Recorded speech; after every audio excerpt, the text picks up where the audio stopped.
আসসালামু আলাইকুম। Bengali home cook চ্যানেলে আপনাদের সবাইকে স্বাগত জানাচ্ছি। আজকে আমি আপনাদের সাথে একটি মজার স্ন্যাক্সের রেসিপি শেয়ার করব। সেটা হচ্ছে বাটারফ্লাই চিকেন।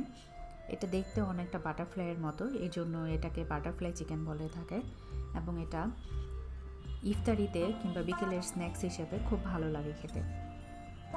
এই বাটারফ্লাই চিকেনটা করার জন্য আমি মুরগির বুকের অংশ নিয়েছি।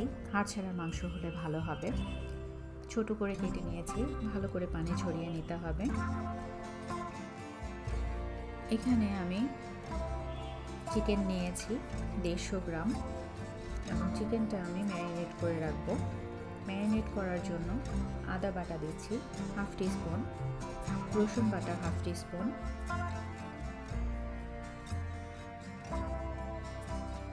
ধনিয়া গুঁড়া হাফ টিস্পুন, জিরা গুঁড়া হাফ টিস্পুন এবং মরিচের গুঁড়ো দিচ্ছি 1/4 টিস্পুন। ঝালটা আপনারা কেমন পছন্দ করবেন সেভাবে অ্যাডজাস্ট করে নিতে হবে। আর দিয়ে দিচ্ছি গোলমরিচের গুঁড়ো। গোলমরিচটা আমি ক্র্যাশ করে দিচ্ছি। ক্র্যাশ করে দিলে ফ্লেভারটা ভালো আসে। আর হাতের কাছে যদি ক্র্যাশার না থাকে তাহলে আপনারা গোলমরিচের গুঁড়ো সুপার শপে পাওয়া যায়, সেগুলো অ্যাড করে নিতে পারেন কিংবা গোলমরিচের গুঁড়ো করে দিতে পারেন।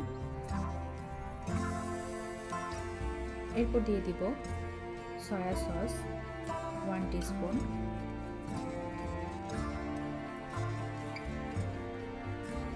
এবং স্বাদ মতো লবণ। সয়া সসে যেহেতু পর্যাপ্ত পরিমাণে লবণ থাকে, সেক্ষেত্রে লবণটা একটু বুঝে শুনে দিতে হবে। এরপর মশলাগুলো আমি ভালো করে চিকেনের সাথে মেখে নেব।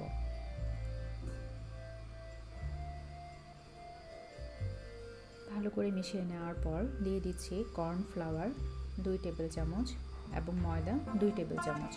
কর্নফ্লাওয়ার এবং ময়দাটা অবশ্যই দেওয়ার চেষ্টা করবেন, এতে করে চিকেনটা ক্রিস্পি হবে।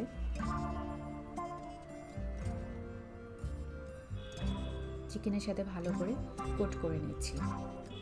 ভালো করে মিশিয়ে নিতে হবে যেন পুরোটা চিকেন ভালো করে কোট হয়ে যায়। ময়দা এবং কর্নফ্লাওয়ারটা মিশিয়ে নেওয়ার পর আমি টমেটো কেচাপ দিয়ে দিব 2 টেবিল চামচ এবং টমেটো কেচাপটাও ভালো করে মিশিয়ে নিচ্ছি। এবং মিশিয়ে নেওয়ার পর চিকেনটা ম্যারিনেট করে রাখবো 15 থেকে 20 মিনিটের মতো। এতে করে মশলাগুলো ভিতরে ভালো করে ঢুকে যাবে। চলে যাচ্ছে পরবর্তী স্টেপে। একটা মাঝারি সাইজের আলু নিয়ে নিয়েছি, ছুলে তারপর যে ভেজিটেবল পিলার আছে সেটা দিয়ে আমি চিকন করে কেটে নিচ্ছি। আর যারা এক্সপার্ট আছেন তারা চাইলে চাকু কিংবা বটি দিয়েও চিকন করে কেটে নিলেই হবে। আলুটা আমি পাতলা করে কেটে নিলাম। তারপর একটা বাটিতে 2 টেবিল চামচ কর্নফ্লাওয়ার নিয়ে দিয়ে দিচ্ছি 1 চিমটি লবণ এবং 1/4 কাপ পানি। পানিতে ভালো করে কর্নফ্লাওয়ারটা গুলে নেব।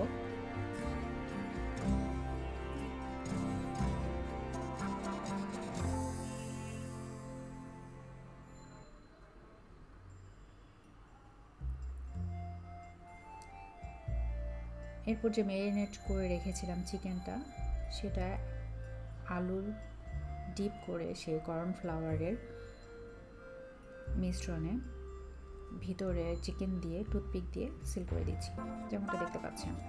এভাবে করে বাকিগুলো করে নেব এবং ভাজার পর যে আলুটা বাটারফ্লাইয়ের উইংসের মতো লাগে বলে এই স্ন্যাক্সটার নাম বাটারফ্লাই চিকেন। তেল গরম হয়ে এসেছে। তেলটা যখন ভালো করে ফুটে আসবে তখন চুলার ফ্লেমটা মিডিয়াম টু লোতে করে দিতে হবে। তেলটা ভালো করে গরম হয়ে আসলে চুলার ফ্লেমটা আমি কমিয়ে দিচ্ছি এবং চিকেনগুলো এক এক করে দিয়ে দিচ্ছি। চুলার ফ্লেমটা কিছুতেই বাড়ানো যাবে না, তাহলে কিন্তু বাইরের অংশটা পুড়ে যাবে, কালার চলে আসবে এবং ভিতরে কাঁচা থেকে যাবে। উল্টে পাল্টে আমি চিকেনগুলো ভেজে নিচ্ছি।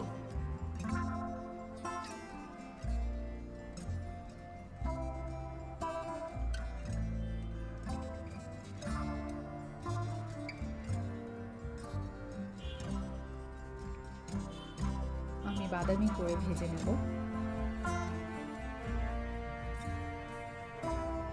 এই স্ন্যাক্সটা খেতে অনেক মজার এবং বাইরের যে আলুর লেয়ারটা সেটা ক্রিস্পি এবং ভিতরে একটু জুসি চিকেন, খেতে খুব ভালো লাগে। ছোট বড় সকলেরই আশা করি ভালো লাগবে। বাদামি করে ভেজে নেওয়ার পর আমি সার্ভ করে নিয়েছি। এটা ইফতারিতে কিংবা স্ন্যাক্স আইটেম হিসেবে খুব ভালো যায়। আশা করি আপনারা বাসায় ট্রাই করবেন এবং কেমন লেগেছে কমেন্ট করে জানাবেন। যদি ভালো লাগে আমার চ্যানেলটি সাবস্ক্রাইব করে পাশে থাকবেন। আবার দেখা হবে নতুন কোনো রেসিপি নিয়ে। সুস্থ থাকবেন আর এতক্ষণ আমার সাথে থাকার জন্য অসংখ্য ধন্যবাদ। আল্লাহ হাফেজ।